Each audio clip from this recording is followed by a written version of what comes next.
Welcome back to Daytime's 4th of July special. Now, this may surprise you a little bit, but the 4th of July is considered the most dangerous holiday we have. Can you believe that? Absolutely, I can actually. So there's three elements that make it really dangerous. It's the use of alcohol, driving, and obviously the use of these things right here. And that's said from a doctor, Dr. Srini Iyengar from the Bradenton Cardiology Center, and you're going to tell us exactly how we can be safe and what we should be fearful of other than just the fireworks. Well, first and foremost, the National Safety Council has suggested that July 4th is historically the most dangerous holiday we have all year, even more dangerous than New Year's Eve.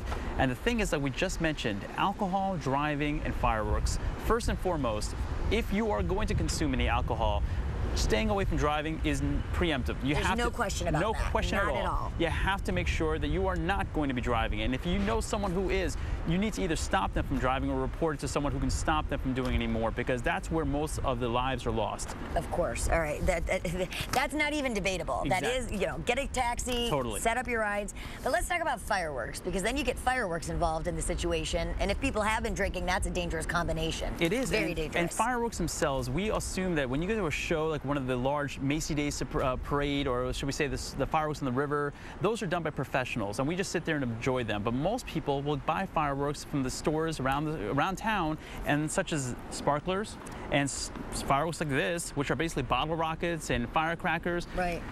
Young children shouldn't be handling these things. They shouldn't even be near them, actually. Exactly. And the problem is sparklers are probably the most notorious one, because they're the ones that don't pop, or shall we say explode, and young children will carry them around, running around the place. The problem is they are still heat, they still release sparks, and they can burn and cause some really damaging issues, especially to the eyes. Okay, so make sure your children are old enough to be able to responsibly handle sparklers if there's going to be any around. Adult supervision is critical. I think a lot of times adults assume because things like the sparklers are not dangerous, like the firecrackers. That's not like cherry bombs. Exactly, and they just let the kids run around with it, and all you have to have is one kid poke another kid with it, or have any type of issue where they touch themselves with it, and you have a bad burn or a bad injury on hand. Okay, any other, what seems like a mundane firework that we should keep our kids away from? Well, I think firecrackers and bottle rockets, for the most part, things that make noise, if their wick or the light on them is small, don't light it, because you might actually set it off prematurely.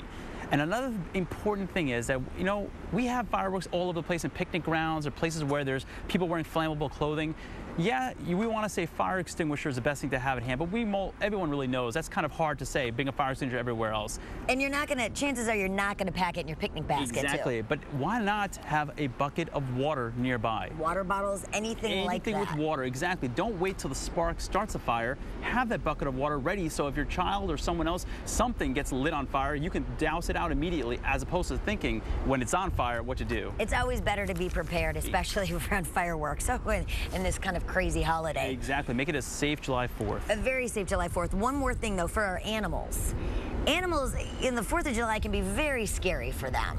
Dogs especially. That's the thing. Dogs respond to loud noises, thunder most of the time. And if you have a dog and who has a thunderstorm, you'll see the dog run into your bed with you. Sure. Or under something because it's scared.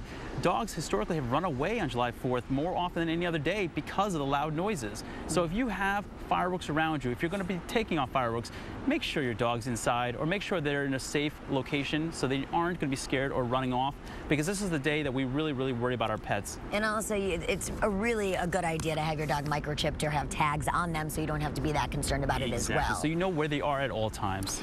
Additionally, if we're going out and about on the 4th of July and we are near big parades, I know this is a subject that, people don't really think about that often, but parades can be kind of dangerous too. Well, any safety tips for parades? Well, the main thing is your wallets, keeping your possessions, your valuables, keeping them at a close proximity to your body. Know where they are at all times. Children, always hold their hands. Keep them very close to you. Even if they want a better view of the parade, keep them with you. And the main thing is knowing your surroundings. Know where you're going to be at all times. So if you know that you're going to be the remote part of the parade, make sure there's some police officers or security around there. And if they're not, don't go there. And make a mutual meeting space. That's always a good one too. Dr. Srini Iyengar, it's always great to have you here. Thank you. And if you want more information on this or any other topic that Dr. Iyengar talks about, you can go to daytimeonline.tv and we will connect you to his Facebook page. Absolutely. All right, still to come, we are grilling up a wonderful, wonderful lamb that you're absolutely going to love. It's with Chef Rosada,